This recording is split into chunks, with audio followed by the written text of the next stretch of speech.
We're live. All right. Thanks for joining us today. I'm here with Kevin Shtofman from Cherry. Cherry is a data analytics platform in the real estate side of things, and Kevin's the head of innovation over there.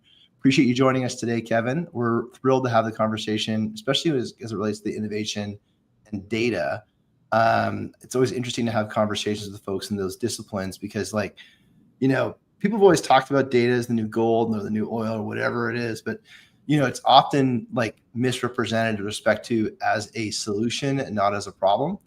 And so at the end of the day, you can take data aggregation platforms, but if you don't have good data on the input side of things, where does it come from, right? How do you make good decisions? If you put bad gas in a car, you're gonna get a bad result. And so how do you think about that? We'll kind of cover off a little bit around there, but looking forward to this chat. So everyone listening today, getting hell yes, as you know, we talk about the new buying experience for buyers in specifically property management space. And one of the things we like to talk about all the time is this new buyer's journey where, we kind of, as sellers, we kind of come to the table under the assumption that the buyers often have more information about the problem or maybe other solutions than maybe we do, right?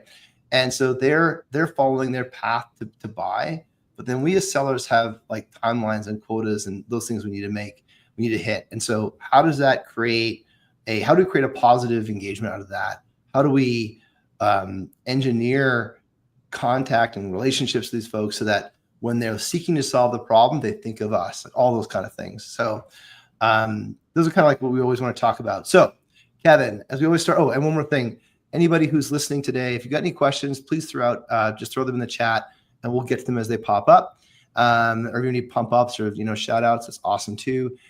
This is brought to you by IRCX. IRCX is AI remote maintenance software for property management. And let's get started. So let's get to hell yes. Kevin, so tell us a little bit about your background. How did you end up in this role of innovation? And what's the problem Cherry solves? Yeah, thanks for having me on. It's been a long journey to get here. I'm 21 years in to the real estate business. Seen it from a bunch of sides. Spent half my career as a consultant, the other half either as a low-earning financial analyst or now as a prop tech executive for the last 6 years and change. I came to Cherry because I was working for, at the time, a competitor that was focused on visualizing data. Mm-hmm. We were trying to help, since this is focused on property managers, I'll stick to that example, property management executives understand what was going on with the portfolios that they manage, mostly in a dashboard interface, mm-hmm. But also with some spreadsheets and mapping tables. And the questions we always got from these executives were, well, how do I know that this information is accurate? How do I know that this unit count is accurate? How do I know that the property count is accurate? How do I know that the unit turn time is accurate? How do I know that the assets under management are accurate, et cetera, et cetera? So these all these things I'm looking at, these widgets, these charts, are all pretty. But if the unit count isn't good, or the occupancy isn't correct, or the average monthly rate is not correct, or look and lease specials are inaccurate, if I can't trust the data, mm-hmm. actually take action. I can't deploy a maintenance person to a unit. I can't tell a leasing agent to unlock a special and lease a unit, right? Et cetera, et cetera. So when I arrived at Cherry, they were on the front end of that problem. It was making sure that all information, no matter where it's stored, gets brought together into one place, mm-hmm. standardized to a single data model, so that everyone across the organization agrees on the accurate definition of property or unit or tenant or investment vehicle or address or occupancy or ROI, et cetera. So that then you can do a lot of stuff with mm-hmm. that afterwards. The most real use case I can give often is about a large property management company has their lead to lease stuff in a CRM. Mm-hmm. What am I running? How many people are touring the space on site? How many people are touring it virtually? How many people are filling out guest cards? How many people are then turning those into applications? All of that data typically sits in one tool, and it's likely a different tool than where you're executing work orders taking service tickets, collecting rent, booking amenities. Like a lot of this stuff happens in different places. And so the information that's necessary to do those things is also recorded in different places. And if those systems don't talk to each other, you have a real problem, right? Well, in this case, even if they do talk, they're talking different languages. Yeah. Right. Yeah. And without showing what the Cherry platform actually does live, basically we build pipelines from all of those systems into the Cherry platform, which has a warehouse underneath the hood. And then you can see in near real time, most of these systems are updating every night, but some of them update every 15 minutes. What information was loaded? When was it loaded? Who loaded it? How long did it take? What guardrails did it follow? What validation rules did it have to adhere to before anyone could see the results of it? Like, lease end date can't be before lease start date, right? Loan amount can't be less than 0. Rent amount can't be less than 0. A lot of validation rules sit on top. And then what's the definition of each data field when it comes in? So does property in Yardi mean the same thing as property in Funnel, mean the same thing as property as property in Iris CX? And from there, then you have a single semantic model that then gets put into dashboards or reports or AI flows downstream. And so the so what of all of this is now the acquisitions person who's responsible for finding a deal that somebody buys, the underwriter that makes sure the deal fits the investment mandate, the asset manager that's looking at leasing statistics across all their properties, the property manager that's responsible for leasing each of these properties, and the facilities that's responsible for doing the maintenance for each of these facilities, especially in this world of multifamily centralization. Now you have one group servicing multiple properties, right? Now all of those people can communicate with one another with the same definition of the same piece of data. So you talked about a couple different groups there. You talked about ownership groups from the acquisition side of things, and then management groups from the operation side of things. Like, how do you, when you guys are out there in the market, where's the most amount of pull? Is it those that are seeking to manage? I shouldn't say it that way. Those that are seeking to aggregate data from an ownership perspective, or those that are seeking to aggregate data from a management perspective? Both, but Cherry cut its teeth on the ownership side. Because I see, like, from an ownership perspective, like especially on the M&A piece, like there's a time wall. And this is one of the questions we always ask about the time wall. But like, you got to do something in a certain amount of time, and there's not enough hours on earth to get that done by the time you have to get your bid in, right? Yeah. So back when interest rates were lower and deal activity was more frenetic, this was a major like 5-alarm problem. To the point where people were trying to build automated valuation models, like so they could get bids in quickly. When you're buying a larger apartment complex, it probably doesn't have to happen that fast, but it could be within days, not weeks, instead of hours. And very quickly, as an investor, you need to understand what lease comparables look like in nearby properties, what points of interest are nearby that property, what zoning looks like nearby that could turn into competitive supply, right? What permitting information has been filed. Therefore, are there going to be buildings that are going to be pretty soon built to compete with yours? Nice. Yes. And is there any other government legislation problems that may put rent control on your buildings or require affordable housing components in the building, right? All of that data, if it's brought available, $100 million decision. That is the attempt, right? It is speeding up while not increasing the risk, or massively reducing the risk while keeping the same speed, or in a perfect world, both. Right. And when you do that at scale, multiple regions across the US, or even multiple sub property types, right? You might have market rate multifamily housing, you might have affordable housing, you might have a mix, you might have student housing, you might have military housing, you might have senior housing. And all of those are going to have all their different nuances and different data types that need to be pulled together. So for the folks in this audience, if you are an investor in these properties, you just need to understand what data elements are critical to a go or no-go decision on whether to either buy outright or invest, and how much debt to put on top of investment. Or if you're participating in an investment group, which properties are worth, writing your small checks. Because if you're a small investor in a big syndication, you're probably not going to receive a lot of ongoing information about the performance of that property. You just have to trust that it's doing well, and you need to do that diligence up front. You have to do it quickly, and bringing the data together helps you do that. Well, presumably, if you're the syndicator, you've got to warrant that deal to the syndicators. I don't know if these are the right words there, but you know what I mean? You're the LPs, right? Sorry, thanks. Yeah. The LPs, because then otherwise you're going to be offside on your warrant, which puts liability on the syndicator. Yep. Interesting. But if let's flip to the other side of that. Now you are the property manager, and now you're answering to multiple ownership groups. They've given you some portion of their portfolio for you to manage information. You might actually be using their systems.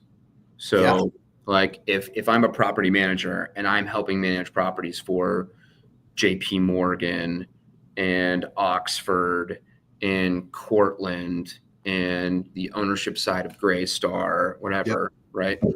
I'm using their accounting systems. Yep.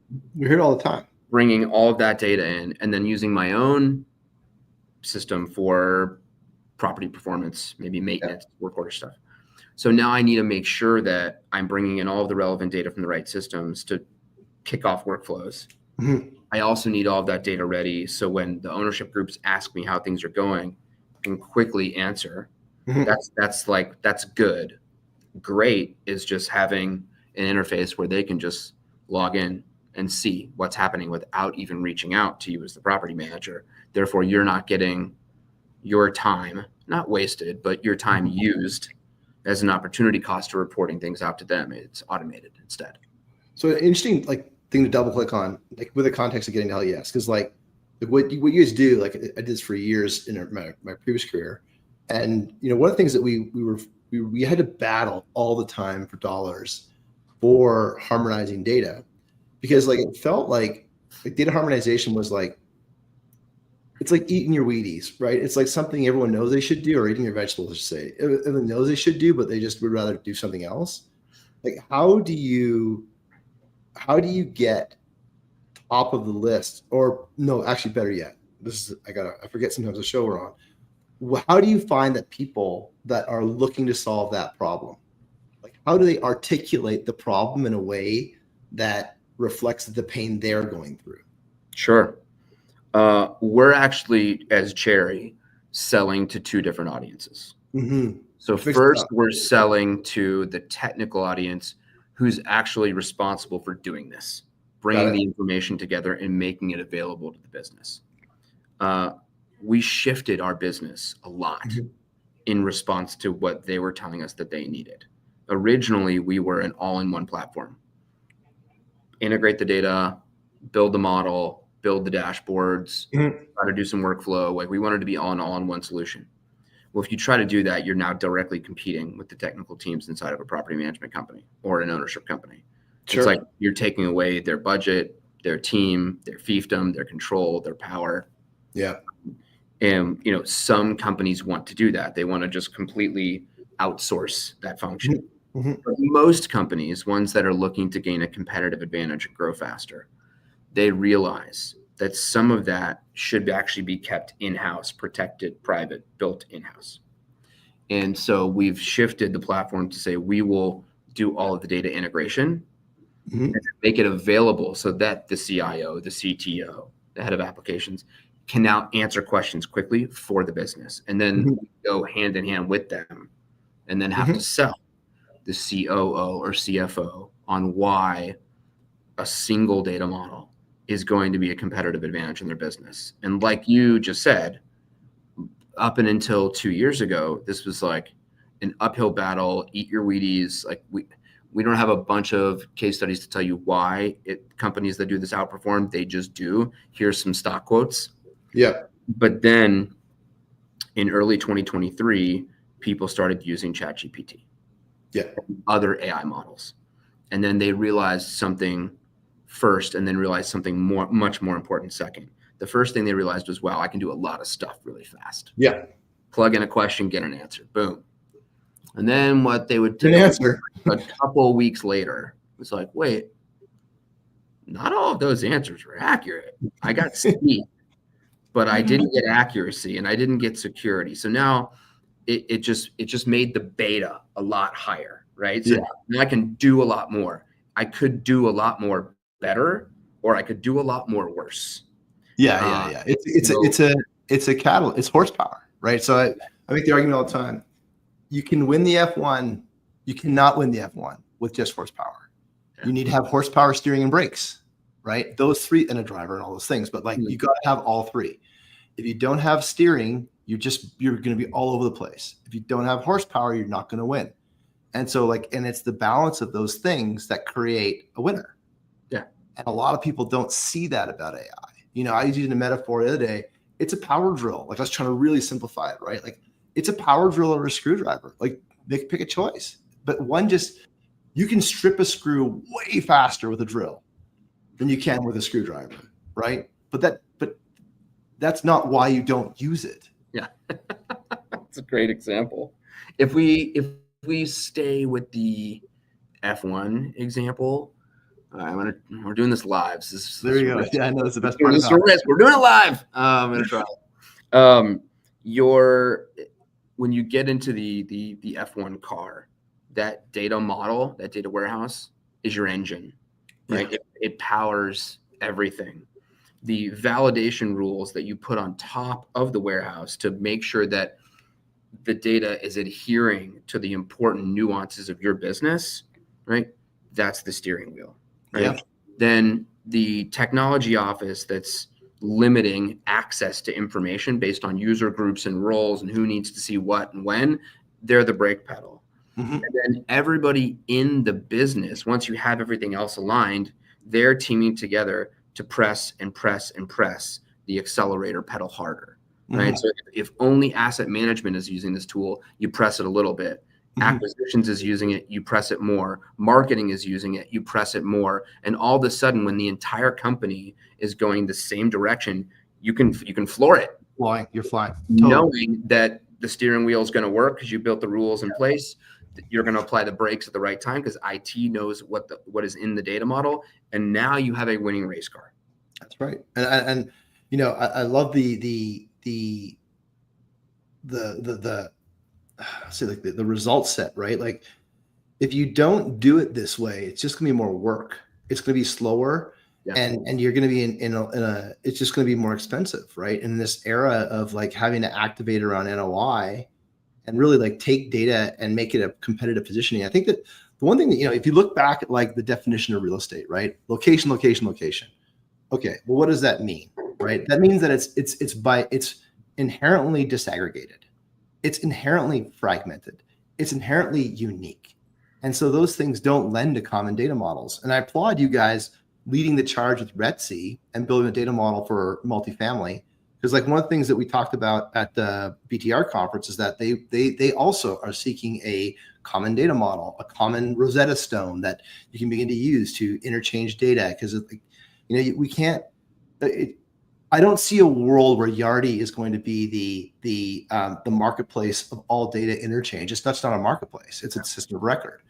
And so we can't put the onus on Yardi to be the translator for all the data that comes to the system. There's got to be an interface, right? And there's got to be a standard. And when we adopt standards, when we adopt standards, we get massive success. Look at the dub3. Look at the even Bluetooth is a standard, technology standards. You get massive adoption when you commit to a standard to solve a common problem. And I do think kind of Yardi above all else, they just what they've been able to do as an operating platform. I think they've grown massively, introduced a lot of unique modules to try to address a lot of that downstream workflow, right? And portals for collecting rent, investment management modules for consolidating financial information. They've really thought about the whole journey. But they're only one provider. And a lot of companies, they'll grow by acquisition and then have to be using multiple systems. And we had some people ask us about the common data model, right? This it's called it's 5.0. It's what NMHC is using. It's what we've helped them build. Nothing about the model is dictating how anybody should run their business, right? So if you think about it, like let's use parking as an example. Depending on where you live in the world, you're going to have different parking stall requirements, ways you bill for the parking, right? Sometimes you might have generalized parking spots that are open to everybody, first come, first serve, and you're paying a fee behind a security gate. Or you might have your own dedicated spot, but it happens to be outdoors, submitted to the weather. Or you might have a outdoor spot that is also covered from the elements, and then it's connected to an EV charger. Or there might be a private garage, right? There's all these different ways you could do parking and monetize parking and provide or not provide access to parking. But all of those potential fees and the way you monetize them should be brought together and treated as parking. That way, no matter how many different apartment complexes you buy with different monetization strategies and different mandates in different places, you bring it all together.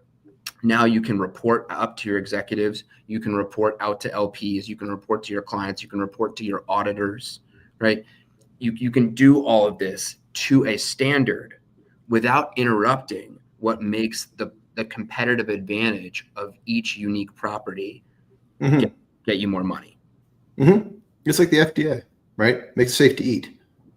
Yeah, and that's interesting you say that, because there's a big debate going on right now on requiring pharmaceutical companies to test drugs not just for safety but also for efficacy. And there's a big, not on this call, political debate to be had on whether you need to require studies for efficacy or if you're okay just doing studies for safety, because what you want to do is open up the marketplace of ideas. That's what you want to do with this unified data model.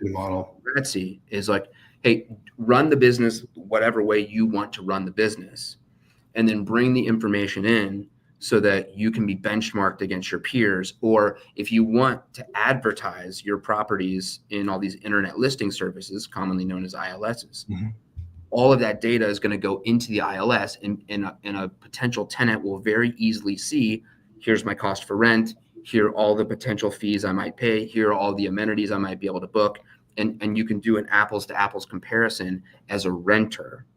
And like it makes it a well-functioning marketplace. Yeah, I mean, otherwise it's kind of like Craigslist versus it's like the car listing service, right? Carfax.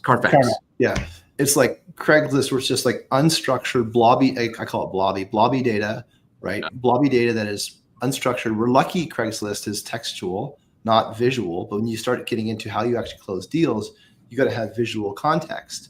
So now we're getting into multimodal data, where you've got video, you've got the 3D, the Matterport type experience, and then in addition, you've got the kind of like contextual data or metadata around a specific listing, and all that's got to be standardized, because for humans, it's just a lot of work to read unstructured data. Like, people don't know that we process things in columns. We scan down and scroll right. That's how like the original DB was designed, because that's how we process, right? And we do that way. And we want to have the data structured so we can make a decision fast. Really, if you had to choose everything through like a Craigslist type data structure, it would be exhausting. It would be impossible. And so by solving these problems of data structure, you make it easier for the resident or the consumer or the partner to do business with you, because you just took away all that overhead that they otherwise might have to do. So now, one of the things about data that I struggled with was that it often doesn't show up as a priority this quarter.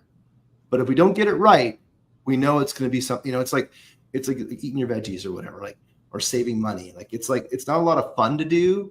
It's difficult to underwrite it, using real estate terms, as a project, because it's difficult to connect.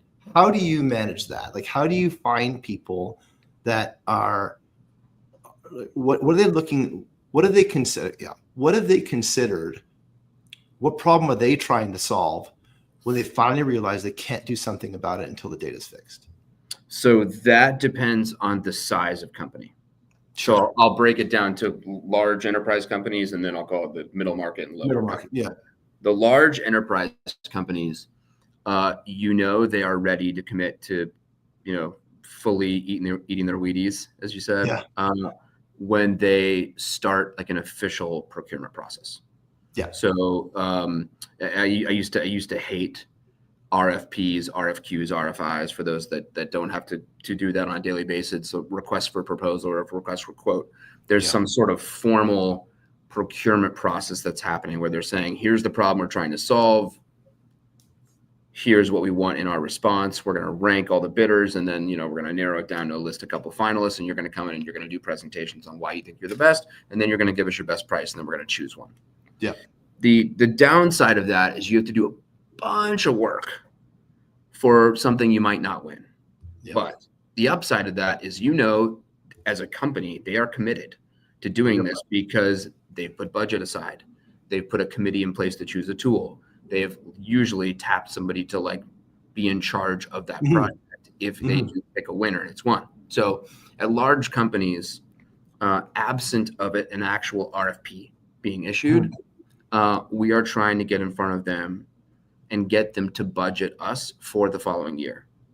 So right now, at the beginning of May 2025, I've very likely already missed the window for them to do business with us in a meaningful way in 2025, because we're not a point solution, right? No. We're not solving one little problem. We are your enterprise, your EDW, right? Your enterprise architecture, your all those things. You're the hard work. Yeah. So most of these companies, if they're doing a calendar year, fiscal year, they're starting the budget process when they get back from summer vacation. Right. Yep. So like Labor Day is like the unofficial kickoff of budget season. I know, it's the best. And then they're usually wrapping it up before Thanksgiving. So like that's the window of time where we have to officially be called out as a line item in their budget for the following year. But what does that mean? I need to be doing back now in May.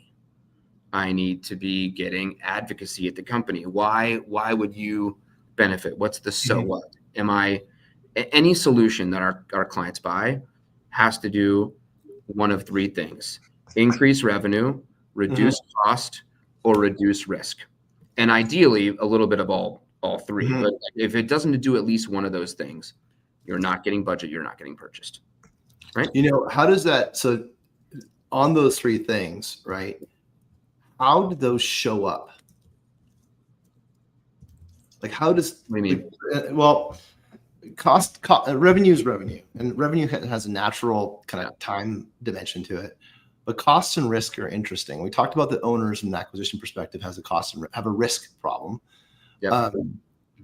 Cost is an interesting one, especially when it comes to data. And because will having all the data in the right place help you optimize upfront capital costs for projects? Yeah. Will it help you optimize ongoing operating costs? So we are if you buy our software platform, we're software as a service. So there's some sort of annual fee. Will paying us the annual fee save you multiples of that annual fee in reduced OpEx, either in direct costs of people or other software, or indirect costs in terms of time, right? Time to complete a task. That becomes an opportunity cost to do something else. If I'm spending a bunch of time trying to close the books at the end of the month, am I actually able to optimize my property for the right amenities and the right leasing tenants? Probably not, right? So and then the risk would be risk of missing a deal, risk of financial misstatement and need to do a restate. There's a bunch of elements you could pull into to that calculator. I find what's interesting is that conventionally the kind of the calculator is kind of it's irrespective of time, and I'll follow on this in a second, meaning that we kind of do, here's what it costs you today, here's what it could cost in the future on Iris or on Cherry, whatever, right? And so but then I'm finding right now in the double click that I'm getting a lot of conversation around cycle time, because they're And the reason why cycle time is becoming an interesting conversation. I got 2 deals right now. The buy ROI is because they need to do things faster. It isn't because they're going to save money, no doubt about it. But the pain that they're trying to solve is speed. And it's an interesting one because you talk about revenue, cost, risk, right? And speed is a horsepower element to all those 3, right? You can be riskier, you can spend more money, you save more money, you can grow and whatever, right? And so it's interesting in that for them, what they were most interested in was that we could cut down triage time from let's say 72 hours down to 5, right? And they're like, okay, now my business cycles can speed up. So to your month end example, if month end takes 5 days, right? Let's say 10 days, average month end. So that means it takes me 120 work days to do month end. Now, if my month end took 1, which means I'm vulnerable to accruals, data accuracy, insight, to make decisions about my business. So I've got 12, let's call it, I have 12 decision points. I have 12 times I can make those kind of decisions a year because the data's got to be prepped and it takes 10 days to do it, et cetera. But if month end was automated, I could get, and it was like a daily close. Now I have 220 times where I can make that, or 140 times where I can make that decision. And so now my business is different because if I was making it 12 times to 220 times, now I'm 20x more confident around my data. And that matters to some businesses. I'm not saying it matters to property management. And so when we talk about this cycle time for work orders, as an example, if I can take my cycle time from 72 hours to 5 hours, the difference between cycle time creates value. And one of the things that I didn't, we do a lot of our ROI calculations for customers, and everyone does this, is we don't think about the frequency that now you can execute something with the same resources. And that can be a greater multiplier on ROI than just saving money. So if I can save money and do it in the same amount of time, that's interesting. But if I can save money and do it in a quarter of the time, now I just got 4, 5, 10x more efficient. And I'm finding that to be a recurring conversation in the operations side because they've got to go faster with less resources and with neutral risk. And it creates upward mobility. Right. We have this massive problem, especially in the property management industry, of high turnover. So people go from one company to the next. They're taking tribal knowledge with them. It's harder to train new people up. And often what I usually hear is people don't leave bad companies, they leave bad bosses. Yeah. And if you're reporting up to someone that is insisting that you use outdated technology and do something manually that is not very fun, it's just one of those menial, boring, repetitive tasks, but you have to do it. You have to check the box because you have to get units cleaned, you have to get work orders submitted, you have to get somebody access to a building, all these things, right? That if you automated them, now you've freed up a person's time day to day to learn more about the business, to get a little bit more strategic, to think a little bit more critically, and be able to become more of a problem solver. Now, so now not only can one person do the job of 2 on site, but now they feel like they have more control over their job, over their time, over their day, and that helps with talent retention. And it also helps you train people to do the next job at the next level up. Well, I think it's also when you get into some jobs or roles, you end up doing personality profiles and learning profiles and eDisc and all those things.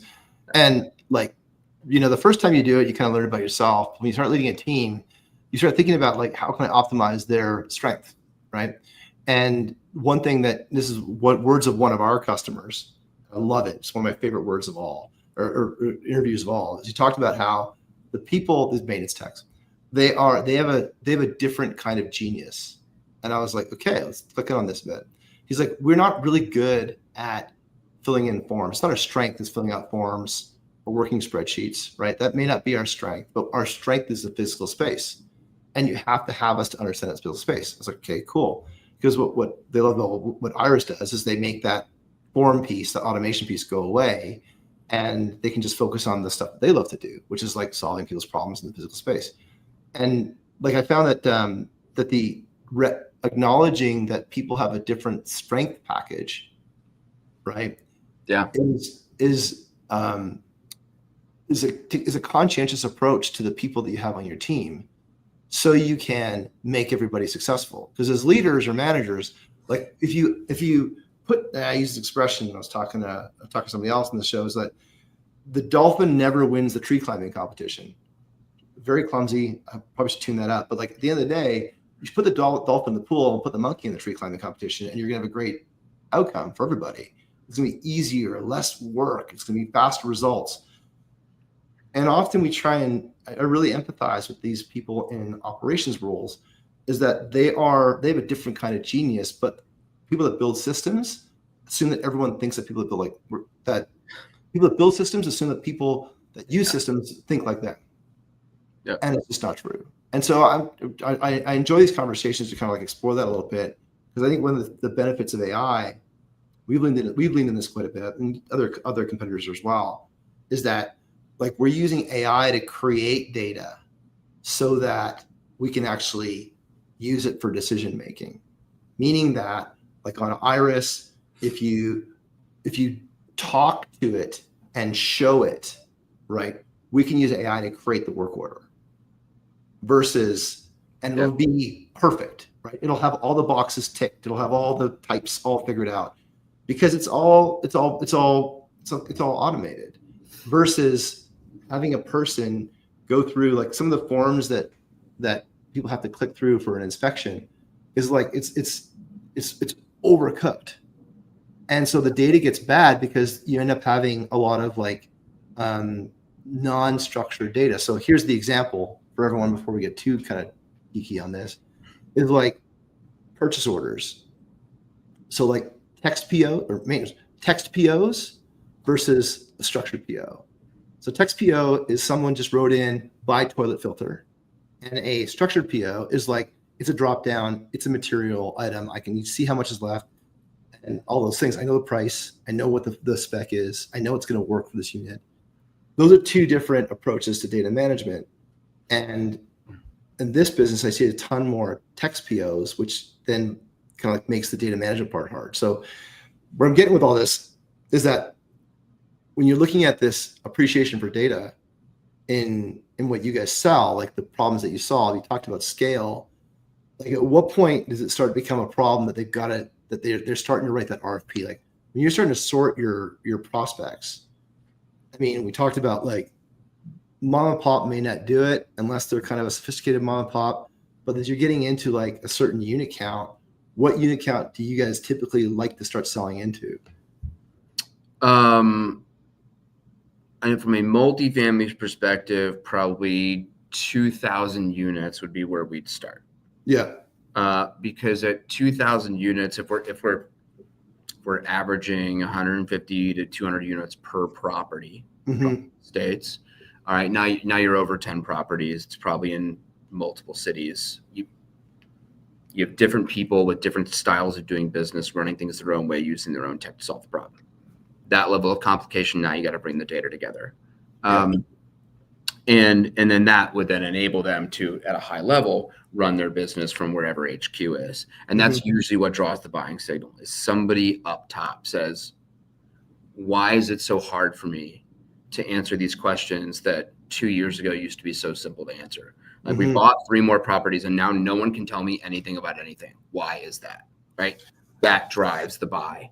The only other thing I would say to take your purchase order example one step further, having things in a drop down so you can enter the information is good. Having that information in one place is better. But then once our clients take all that information and then get predictive, and go from reactive to proactive, or maintenance by work order to preventative maintenance before a work order ever happens, that's best, right? So now, instead of it being, the tenant in unit 3C is complaining that the air conditioning, something's up. We go check it. Oh, it's because the filter needs to be changed. Yeah. We changed it, all set. Well, what if instead, like in the system, it said that we put the new filter in 3 months ago. Filters last this brand kind with this unit type, because of the number of uses and the hours the AC's on, whatever, it typically lasts 3 or 4 months. We're getting toward the end of the useful life of that filter. But just have somebody on their rounds go do a quick check. Oh, looks like it needs to be replaced. Replace it. Done. Tenant never even had to ask, and now you've enhanced the tenant experience and whatnot. And you didn't have to process things through work order because you just knew to do it. So then, like, and then I guess the thing is that I always struggle with is, again, like, those things are ideal states, right? Yeah. For a lot of people, it's an imagined ideal state. Yeah. And like the priority to buy this quarter, next quarter, or even budget for 2026, they've got to be suffering through something. Like, are there external forces? Like, is it ever insurance or bankers that force the data issue as a priority? Insurance drives some of it because, premiums go up, either due to incidents at the property, and now they want to increase their premiums on you, or they think you're in an area that's prone to force majeure events, so they're going to raise premiums on you anyway, or you have leverage on the property, and now that floating rate loan is coming due, and you got to refinance it. And when you have to do the refinancing, the bank wants to dig into every detail about the properties and approve the refinancing. Well, if you can't get them that information and they don't approve that refinancing, now you're forced to sell the asset. Mm-hmm. It's probably not ever at like the ideal time when the market's at the peak. So you lose money. Yeah. Then the investors get mad. Investors get mad. That lowers your chance of raising the next fund. So it all like dominoes. Mm-hmm. So what starts like small things can then, if they're not addressed, snowball into much bigger problems that then aren't affecting a property manager or a leasing manager or a site manager or even the head of asset management. Like, now it's up to the CFO or COO, and you never want it to get there. Mm-hmm. Right? You want to fix the problem before it does. But it usually has to get there before they're willing to budget for something like this. Do you ever find customers, like, kind of the adage of best time to plant a tree was 20 years ago, next best time is today, like at that 2,000 unit level, that are like, no, we're going to do this the right way. Like, we're going to set up our GL the right way, and we're going to set up our data the right way, and this is how we're going to live. And because, like, my experience of data migrations, like, it was always the last 20% of data that created 80% of the work in trying to harmonize it. And so how do you, like, it's kind of like unfair. I'll put it this way. It's unfair in that the people that realize a problem could have solved it a long time ago. Right? Because had you started at 2,000 units, let's say 20,000 units, had you started at 2,000 units on Cherry, or at least with a culture around data, you wouldn't have the problem you have today. Like, how is that? Yeah, it's very, very, very driven by companies who have growth in their mandate. Yeah. Like, if someone is managing 1,500 units today because they're the second generation of a family portfolio, and they say, like, this is a great lifestyle business. My team's staying with me. We have a way of doing things. We don't want to change. Mm-hmm. I can't really fault them for doing that, right? They're cash flowing. The properties probably have low or no debt on them. And they don't really want to grow. Yeah. Okay, keep running the business.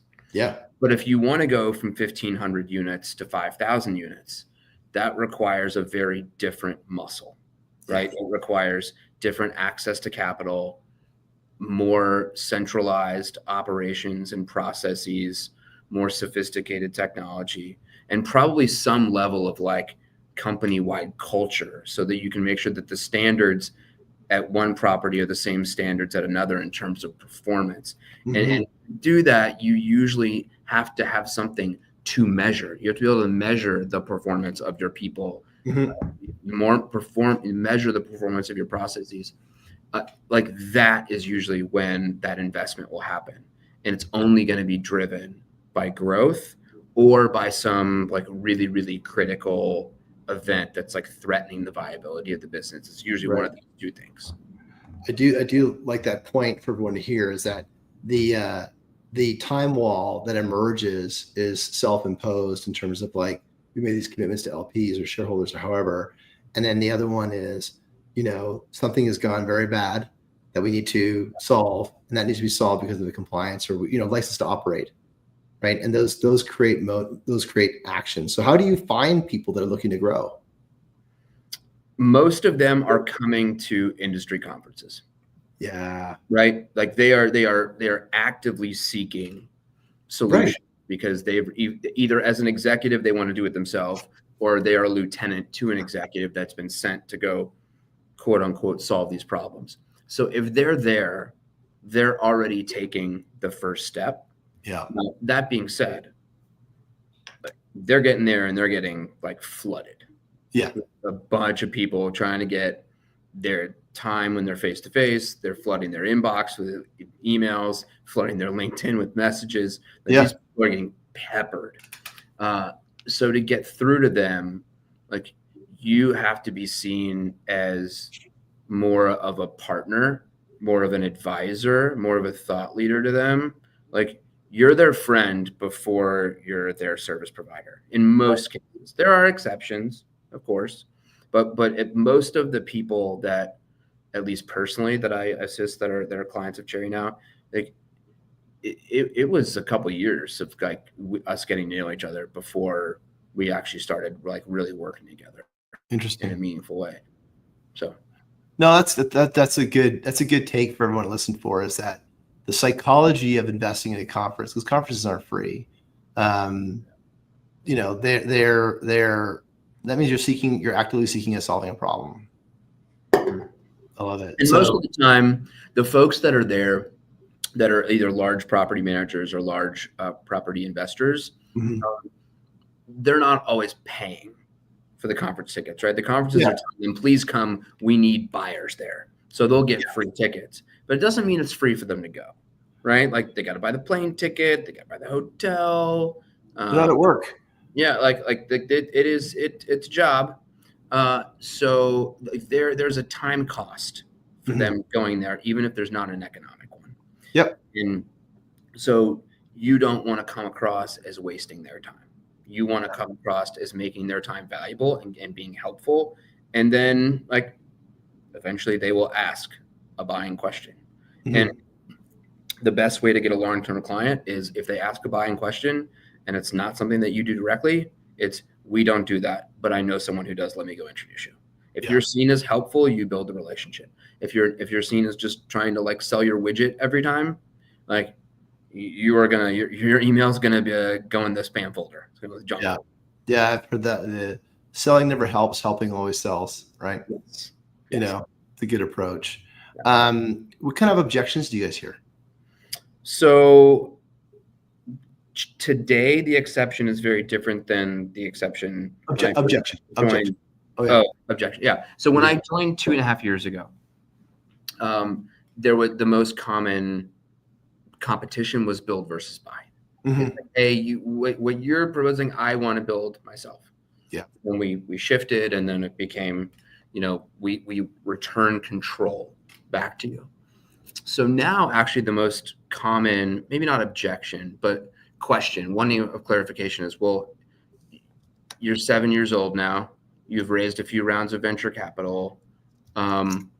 What's your roadmap look like? I mean, is someone going to buy you in the next 2 years? And if somebody buys you, what happens to my work?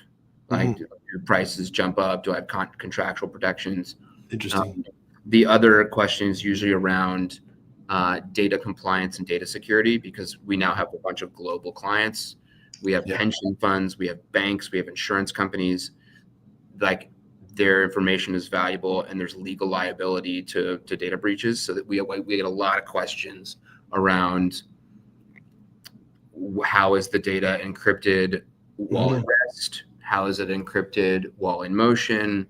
What information is in my control in my four walls versus being handled by Cherry? There's a lot of I'll call it much higher level, higher risk questions that are objections. It's not really about does your platform work or do you have references you can introduce me to? Like, we're beyond that. Of course, we have a bunch of Well, it's quality. interesting. Like I'm Much more longer term strategic objections on, well, if we choose you, we're now like depending on you, at least for part of our technology stack. And so we need to know that like 2 years from now, like it's still going to be market leading and it's still going to be around, and we're not going to get bait and switched. Interesting. I'm in the third week of a PIA right now, privacy impact assessment right now. And it's like, I know what all of our sub-processors do and how they do it. And it's more than I wanted to learn this last 3 weeks. 100%. So we'll close it out real quick here. Is a role of innovation. How does the role of innovation, that we talked a lot about sales and revenue generation, how do you apply your hat of innovation to growing the business? Yeah, so it's interesting, right? My role is not a sales role officially. I don't have any accounts tagged to my name. We have a wonderful sales team. They go do their sales job. My two main jobs, one is around corporate development, so M&A due diligence. Are there other companies we need to partner with, and maybe bolt on is workflows to our platform. But my main job is building new revenue channels. So not going to one client to buy our platform, but introducing the world of Cherry to a channel partner, right? Having a large services company that would benefit from our technology, help them sell a bunch more services to newer clients or additional services to the same clients they already have.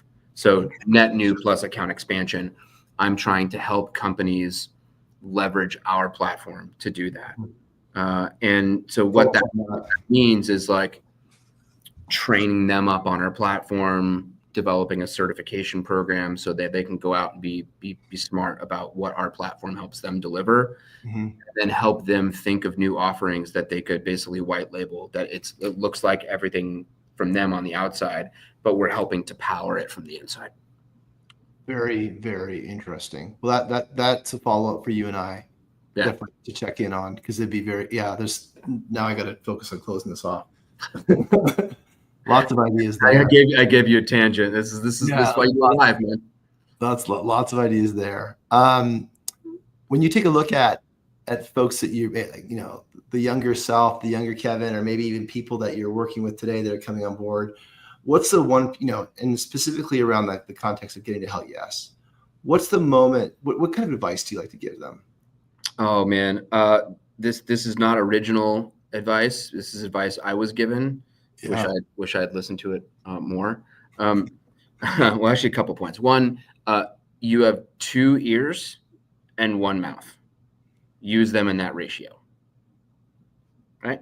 Listen more than you talk. Number 2, when you're in a meeting, I know this is so hard to do in today's digital realities. If you're in a meeting, make sure that it is a critical meeting for you to be in. If it's not, leave the meeting. We have note takers for a reason. We have AI recorders for a reason, right? You don't need to be in that meeting. But if you need to be in that meeting, do not multitask. Don't open other windows. Don't check email. Don't be looking at spreadsheets. Don't be looking at your phone. If you're in the meeting, it needs to be critical enough for you to say, I'm in this meeting for a reason, and therefore I'm focusing on the person I'm meeting with. It makes it a lot more valuable. For years, I tried to multitask, thinking I was going to get more done, and all it was a distraction. It slowed me down, and I'm a lot more curative about my calendar. Like I delegate a lot of things, but if I'm in something, I'm in it. And very, very powerful. I think there's a lot to be there, especially when we're in a world of asking questions, as you mentioned, versus just intaking. The question asking is another one. He who controls the questions, though the one that controls the questions controls the conversation. Yeah. But it's if you can be in a position, you have to be committed to the conversation if you're going to ask questions. Otherwise, you're just kind of making sure you're heard correctly, which is different than guiding the conversation with a question, the double click, right? Yeah. Very powerful. That's awesome. Who should we talk to next? Oh man. So I know you've spoken to a friend of mine from high school who runs Durango Turnkey Services. Oh, Nick, he's a beauty. Yeah. Have you talked to Jindu Lee at Happy Co? Talk to Ben. Actually, you know what? I'll get a hold of Jindu. We should have him on. He's great. Tyler Christensen at Funnel, also great.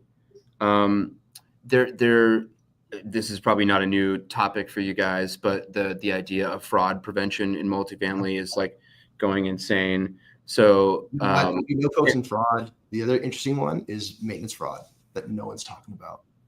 What companies is Iris focusing on? Well, centralization begins to mitigate maintenance fraud. The maintenance fraud is like something that you got to change the way you do work in order to mitigate it. It's less about seeking it out and like the leasing side of things, where it's like seeking it out and preventing it. On the maintenance side, it's about lack of controls.